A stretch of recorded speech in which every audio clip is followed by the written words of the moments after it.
ಅದರಿಂದ ಕಾಂಗ್ರೆಸ್ ನಾಯಕರುಗಳು ಇದರಲ್ಲಿ ಸಣ್ಣತನ ತೋರಿಸೋ ಅವಶ್ಯಕತೆ ಇಲ್ಲ. ಯಾಕೆಂದರೆ ಮಹಾತ್ಮ ಗಾಂಧಿಯವರ ಒಂದು ಅವರು ಭಾಗವಹಿಸಿದಂಥ ಕಾರ್ಯಕ್ರಮದಲ್ಲೇ ಮೊದಲನೇ ಬಾರಿಗೆ ಸಾರ್ವಜನಿಕವಾಗಿ ಒಂದೇ ಮಾತರಂನ ಕಾಂಗ್ರೆಸ್ ಪಕ್ಷದ ಸಭೆಯಲ್ಲೇ ಅಳವಡಿಸ್ಕೊಳ್ತಕ್ಕಂಥದ್ದು ಏನಾಗಿದೆ, ಇವತ್ತು ಕಾಂಗ್ರೆಸ್ನ ನಾಯಕರುಗಳಿಗೆ ಹೇಳ್ತಕ್ಕಂಥದ್ದು ಇದನ್ನ ನೀವು ಸಣ್ಣತನದಲ್ಲಿ ಹೋಗಿ ನಿಮಗೆ ಏನು ಈ ದೇಶದಲ್ಲಿ ಒಂದು ರೀತಿಯಲ್ಲಿ ನಿಮ್ಮಗಳ ಬಗ್ಗೆ ಒಂದು ಜನಗಳ ಅಭಿಪ್ರಾಯಗಳು ಮೂಡ್ತಾ ಇದೆ, ಅದನ್ನು ಇನ್ನೂ ದೊಡ್ಡ ಮಟ್ಟದಲ್ಲಿ ಮುಂದಿನ ನಿಮ್ಮ ಒಂದು ಭವಿಷ್ಯ ಹಾಳು ಮಾಡ್ಕೊಳ್ತಕ್ಕಂಥದ್ದು ಯಾಕೆ ಹೋಗ್ತೀರಿ? ಅವಶ್ಯಕತೆ ಏನಿದೆ?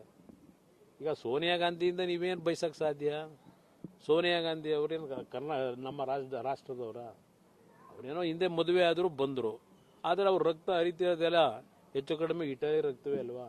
ಅದರಿಂದ ಒಂದೇ ಮಾತರಂ ಬಗ್ಗೆ ಅಲ್ಲಿ ಮೊನ್ನೆ ನಡೆದಂಥ ಕಾಂಗ್ರೆಸ್ನ ಒಂದು ಸ್ವಾತಂತ್ರ್ಯ ದಿನಾಚರಣೆ ಕಾರ್ಯಕ್ರಮದಲ್ಲಿ ಆ ಸನ್ನೆ ಪನ್ನೆಗಳು ಏನೇನು ನಡೆದವೆ, ಅದಕ್ಕೇನೋ ಕುರ್ಚಿ ಹಾಕ್ಲಿಕ್ಕೆ ನಾವು ಸನ್ನೆ ಮಾಡಿದ್ದು ಅಂತಕ್ಕಂಥ ಕಾರಣಗಳು ಕೊಡ್ತಾ ಇದ್ದಾರೆ. ಇದು ಸತ್ಯಾಸತ್ಯತೆ ಜನ ನೋಡ್ತಾರೆ. ಈಗ ಅಷ್ಟು ಸುಲಭ ಅಲ್ಲ ಸುಳ್ಳು ಹೇಳಿ ತಪ್ಪಿಸ್